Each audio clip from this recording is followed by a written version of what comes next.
जय हिंद दोस्तों। स्वागत है आपका हमारे और आपके प्यारे सी यूट्यूब चैनल 92 एडू पर।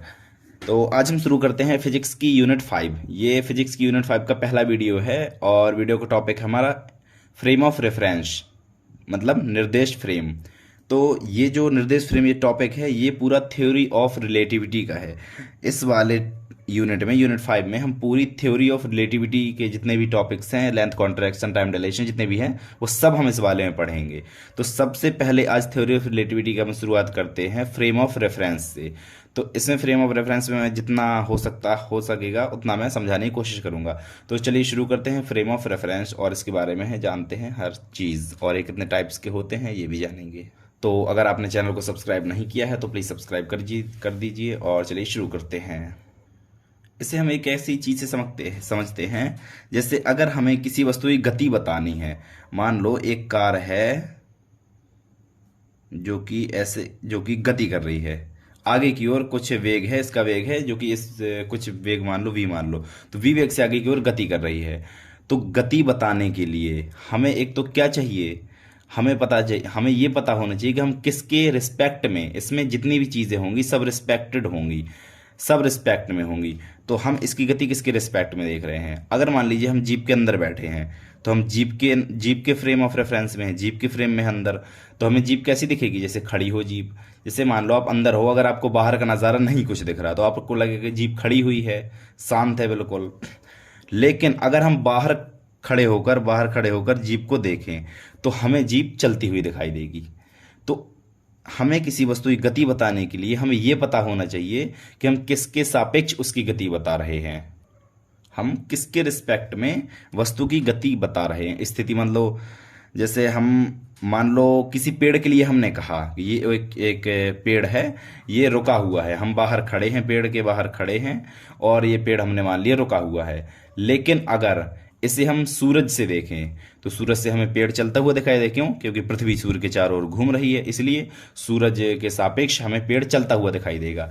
तो जितनी भी चीज़ें होती हैं वो सब रिलेटिव होती हैं, सिर्फ एक चीज़ छोड़, वो होती है, वो आगे वाली वीडियोस में आपको बताऊंगा मैं। इसमें जो कि इस वीडियो का टॉपिक है अपना निर्देश फ्रेम ऑफ रेफरेंस और इनर्शियल एंड नॉन इनर्शियल, तो उसी चीज़ के बारे में हम डिस्कस करेंगे इस वीडियो में।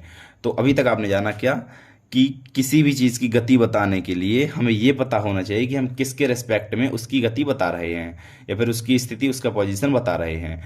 तो ऐसा फ्रेम जिसके रिस्पेक्ट में हम वस्तु की स्थिति और गति बताते हैं, ऐसा फ्रेम जिसके रिस्पेक्ट में हम किसी वस्तु की पोजीशन एंड मोशन के बारे में बताते हैं कि वस्तु चल रही है या फिर नहीं चल रही है, तो उस फ्रेम को कहते हैं फ्रेम ऑफ रेफरेंस।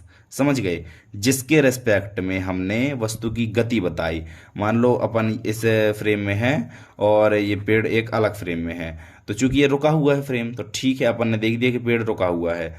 जैसे मान लो अपन पूरे पृथ्वी में है, पृथ्वी में पेड़ है, अपन है, तो ये पूरा फ्रेम अपन ने मान लिया कि पृथ्वी एक पूरा फ्रेम है। तो ये तो ठीक है, पृथ्वी एक फ्रेम है और सूर्य का एक अलग फ्रेम है। तो सूर्य के फ्रेम से जब हम देखते हैं पेड़ को तो पेड़ हमें चलता हुआ दिखाई देता है। तो ये हमें पता होना चाहिए कि हम किस फ्रेम से बात कर रहे हैं। अगर कोई कहता है कि तुम चल रहे हो तो जरूरी नहीं तुम चल रहे हो, उसके रिस्पेक्ट में चल रहे हो, लेकिन किसी और के रिस्पेक्ट में तुम रुके हुए हो या फिर विपरीत दिशा में चल रहे हो या फिर कैसे भी चल रहे हो, लेकिन तुम विपरीत अलग हो, तो उसका फ्रेम ऑफ रेफरेंस जो है वो अलग है और किसी और का फ्रेम ऑफ रेफरेंस अलग है। तो इसलिए आप ये नहीं बता सकते कि जीप आगे की ओर चल रही है, आप ये बोलेंगे कि मेरे रिस्पेक्ट में जीप आगे की ओर चल रही है, ये आपको बोलना है।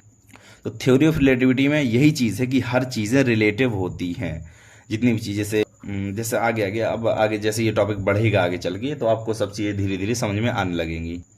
तो फ्रेम ऑफ रेफरेंस में आपने समझा कि हम किसी वस्तु को ये नहीं कह सकते कि रुका हुआ है फिर चल रहा है, हम किसके रिस्पेक्ट में रुका हुआ है फिर चल रहा बता रहे हैं, ये ज़्यादा मायने रखता है। तो फ्रेम ऑफ रेफरेंस किसी वस्तु की गति और स्थिति बताने के लिए जो फ्रेम होता है उसे कहते हैं निर्देश फ्रेम। यहाँ तक क्लियर हुई बात? अब निर्देश फ्रेम के दो प्रकार होते हैं।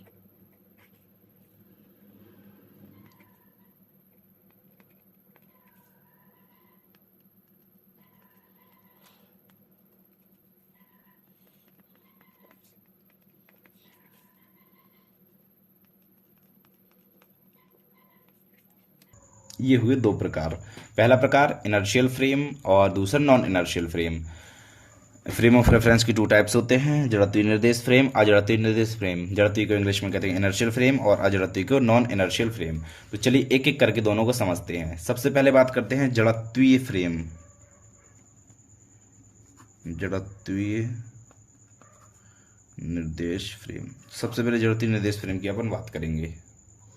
तो ऐसे फ्रेम ऑफ रेफरेंस, ऐसे निर्देश फ्रेम जिनमें न्यूटन के नियम लागू होते हैं, मतलब जिसमें न्यूटन के नियम काम करेंगे जिसमें न्यूटन के नियम काम करेंगे उन्हें कहते हैं जड़त्वीय निर्देश फ्रेम। ऐसे फ्रेम जिनमें न्यूटन के नियम काम करते हैं, न्यूटन के नियम लागू होते हैं, तो वो कहलाते हैं जड़त्वीय निर्देश फ्रेम। क्लियर है? अब न्यूटन का नियम क्या होता है? न्यूटन का नियम जैसे पहला नियम है कि यदि एफ नेट जो है, जो टोटल फोर्स है, वो अगर जीरो हो, इसका मतलब होता है अगर कोई वस्तु रखी है उस पर कोई भी बल नहीं लग रहा, जो मतलब नेट फोर्स है। अपन ये नहीं कहेंगे कि कोई भी बल अगर ना लगे तो वस्तु स्थिर अवस्था में रहेगी, अगर गतिमान है तो गतिमान अवस्था में रहेगी, उस पर कोई बाह्य बल ना आरोपित किया जाए। ये वाला पहला नियम है। लेकिन हमें ये कहना चाहिए कि एफ नेट अगर जीरो है, मतलब नेट फोर्स जो नीचे से नॉर्मल रिएक्शन फोर्स लग रही है, ऊपर से ग्रेविटेशनल फोर्स लग रही है, तो वो दोनों जीरो हैं। मतलब नेट फोर्स जो टोटल फोर्स लग रही है वो जीरो है। इसका मतलब वेलोसिटी सेम रहेगी, या फिर वेलोसिटी जीरो रहेगी, या फिर कांस्टेंट रहेगी। दो में से कुछ एक चीज़ तो रहेगी वेलोसिटी उसकी। और अगर वेलोसिटी जीरो या फिर कांस्टेंट है तो इन दोनों कंडीशन के लिए ए जीरो होता है। यही कंडीशन होती है कि त्वरण जीरो होता है। ए मतलब एक्सक्लरेशन, न्यूटन के नियम इसमें लागू होता है, एक्सक्लरेशन जीरो होता है। ऐसे फ्रेम जिसका एक्सक्लरेशन जीरो होता है इनर्शियल फ्रेम्स कहलाते हैं। ठीक है? तो इनर्शियल फ्रेम में कोई बाह्य बल नहीं लग रहा तो एच इक्वल टू जीरो, मतलब अगर वो पेन रुका हुआ है तो रुका रहेगा और चल रहा है तो चलता रहेगा। जैसे अब इस पेन को थोड़ा सा धक्का दे दिया, ये रुक क्यों गया? क्योंकि घर्षण बल लग रहा। अगर हम घर्षण को नेग्लेक्ट कर दें तो अगर हम इसे इतना सा भी धक्का देते तो ये अनंत काल तक आगे की ओर चला जाता, जब तक कि इस पर आगे से किसी ने बल लगा के ऐसे रोक ना दे, तब तक ये चलता रहेगा। मतलब अगर किसी पिंड पर बाह्य बल आरोपित ना किया जाए बिल्कुल भी, तो वो हमारा अनंत काल तक चलता रहेगा। ठीक है? वो अपनी अवस्था चेंज नहीं करेगा, बस ये है, अवस्था चेंज नहीं करेगा। ठीक है? अब चलिए आगे देखते हैं। एक और चीज़, जैसे अगर मान लो ये कोई फ्रेम है और इसमें एफ नेट ज़ीरो है तो एक्सक्लरेशन भी ज़ीरो है, मतलब ये वाला होगा इनर्शियल फ्रेम। और अगर कोई दूसरा फ्रेम है और इसमें एफ नेट ज़ीरो है लेकिन ए ज़ीरो नहीं है, तो ये वाला होगा नॉन इनर्शियल फ्रेम। क्लियर बात हुई? अर्थात इनर्शियल फ्रेम में वही फ्रेम्स इनर्शियल फ्रेम कहलाते हैं जिनमें एक्सक्लरेशन ना हो। एक्सक्लरेशन का मान ज़ीरो हो तो वो वाले फ्रेम्स इनर्शियल फ्रेम्स कहलाते हैं। और नॉन इनर्शियल अजड़त्वीय निर्देश फ्रेम क्या होते हैं? जिनमें ए कुछ ना कुछ हो, मतलब ऐसे फ्रेम जिनमें न्यूटन के नियम लागू नहीं होते, न्यूटन के जो भी नियम है उनका पालन नहीं होता, तो ऐसे फ्रेम कहलाते हैं न्यूटन के नियम का पालन नहीं होता, तो ऐसे फ्रेम कहलाते हैं नॉन इनर्शियल फ्रेम। ये बात हुई inertial and non inertial frames की। अब अगर कोई ये फ्रेम है अपना और ये एक कांस्टेंट वेलोसिटी से आगे की ओर, एस फ्रेम का मान नाम एस है, और ये कांस्टेंट वेलोसिटी से आगे की ओर बढ़ रहा है, और एक और फ्रेम है ये भी कांस्टेंट वेलोसिटी से आगे की ओर बढ़ रहा है, ये एस प्राइम है मान लो।